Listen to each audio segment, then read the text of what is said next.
ગુલાબસિંહ પ્રતાપસિંહ છે। આ વિસ્તારનો અમારું નામ ચાલીનું નામ બાલુભાઈ રામભાઈ બાલુભાઈ ચાલી અને પોસ્ટ ઓફિસની બાજુમાં આ અમારા ત્રીજા નંબરનો વોર્ડ ગણાય છે।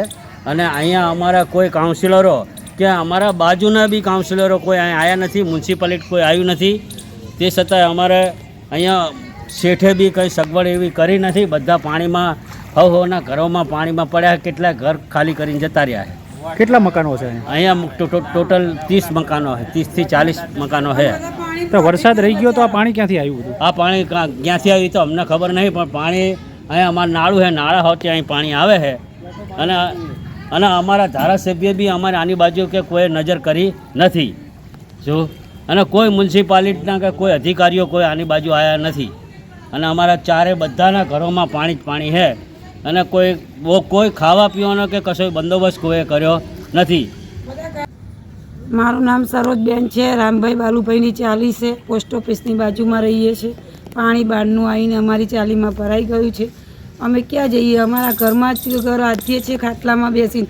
ઉંમરવાળા સાસુ છે, સૌના ઘરમાં પાણી પહેરી ગયું છે। આખો ઘરનો બધા વિસ્તારવાળા ક્યાં જાય? કોઈ આવ્યા નહીં, અમને સહાયતા નહીં મળી। અમે અમારા ઘરમાં પાણીમાં જ ખાઈએ છીએ, કોઈ અમને પૂછવાય નહીં આવ્યું। કોઈ મ્યુનિસિપાલિટીવાળા કોઈ અમને કોઈ રીતે કોઈ ખાવા પીવાનું કોઈ આપવા નહીં આવ્યું। અમે અઠવાડિયાથી ઘણા હેરાન થઈએ છીએ, પાણીમાં રહીએ છીએ। આ કેટલા મકાનો હશે પાણી છે અત્યારે? અમારા મહેલામાં 100-150 મકાન હશે, પણ બધા એટલા જ પાણીમાં હેરાન થાય છે।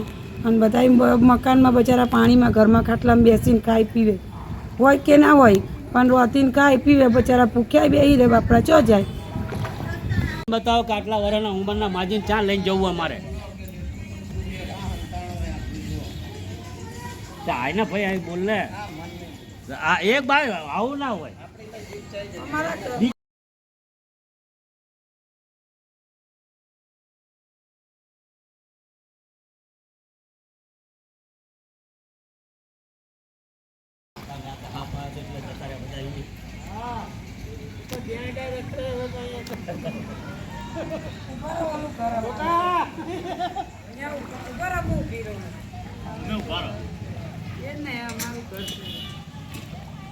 દરવાજો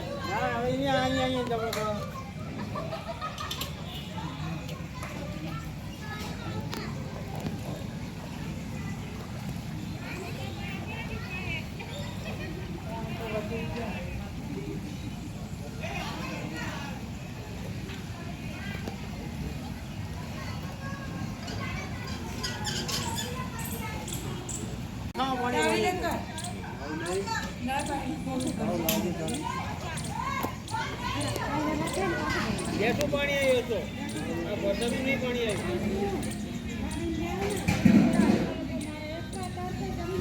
નહીં દેખાય।